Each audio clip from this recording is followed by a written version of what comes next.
Big boss Kannada season 11 ಪ್ರಾರಂಭವಾಗಿ ಒಂದು ವಾರ ಕಳೆಯಿತು. ಇಂದು ಈ ಸೀಸನ್ನ ಮೊದಲ ವಾರದ ಪಂಚಾಯಿತಿ ನಡೆದಿದೆ. ಈ ಮೊದಲ ಪಂಚಾಯಿತಿಯಲ್ಲಿ ಕಿಚ್ಚ ಕೇರಳಿ ಕೆಂಡವಾಗಿದ್ದಾರೆ. ಯಾಕಂದ್ರೆ ಇಡೀ ಬಿಗ್ ಬಾಸ್ ಎಕ್ಸ್ಪೋಸ್ ಮಾಡ್ತೀನಿ ಅಂತ ಬಿಗ್ ಬಾಸ್ ಸ್ಪರ್ಧಿ ಲಾಯರ್ ಜಗದೀಶ್ ಹೇಳಿದ್ರು. ಅಲ್ಲದೆ ಬಿಗ್ ಬಾಸ್ ಅನ್ನ ಅದು ಹೇಗೆ ನಡೆಸ್ತೀರಾ ನೋಡ್ತೀನಿ ಅಂತಲೂ ಸವಾಲ್ ಹಾಕಿದ್ರು.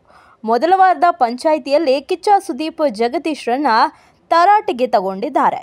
ಮೊದಲನೇ ವಾರವೇ ಬಿಗ್ ಬಾಸ್ನಲ್ಲಿ ಸಾಕಷ್ಟು ಬೆಳವಣಿಗೆಗಳು ನಡೆದಿದೆ. ಬಿಗ್ ಬಾಸ್ನ ಸ್ಪರ್ಧಿಯಾಗಿರೋ ಲಾಯರ್ ಜಗದೀಶ್ ಬಂದಾಗಿನಿಂದ ಕಿರಿಕ್ ಮಾಡಿಕೊಳ್ತಾ ಇದ್ದಾರೆ. ಒಂದಲ್ಲ ಒಂದು ಕಾರಣಕ್ಕೆ ಇತರೆ ಸ್ಪರ್ಧಿಗಳೊಂದಿಗೆ ಜಗಳ ಮಾಡ್ತಿದ್ದಾರೆ.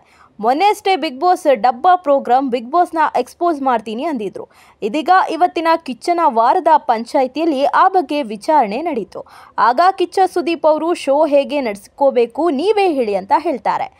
ಆಗ ಜಗದೀಶ್ ನಿಮ್ಮದೇನು ತಪ್ಪಿಲ್ಲ ಅಂತಾರೆ.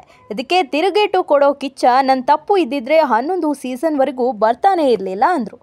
ಕ್ಯಾಮರಾ ಮುಂದೆ ಬಿಗ್ ಬಾಸ್ಗೆ ಚಾಲೆಂಜ್ ಮಾಡಿದ್ರಲ್ಲ ಅದು ತಪ್ಪೇ ಅಲ್ಲ, ಅದೊಂದು ಬಿಗ್ ಜೋಕ್ ಅಂತ ಕಿಡಿಕಾರಿದ್ರು. ಬಿಗ್ ಬಾಸನ್ನು ಹಾಳು ಮಾಡೋಕ್ಕೆ ನಿಮ್ಮಪ್ಪನ ಆಣೆಗೂ ಸಾಧ್ಯ ಇಲ್ಲ ಅಂದಿದ್ದಾರೆ.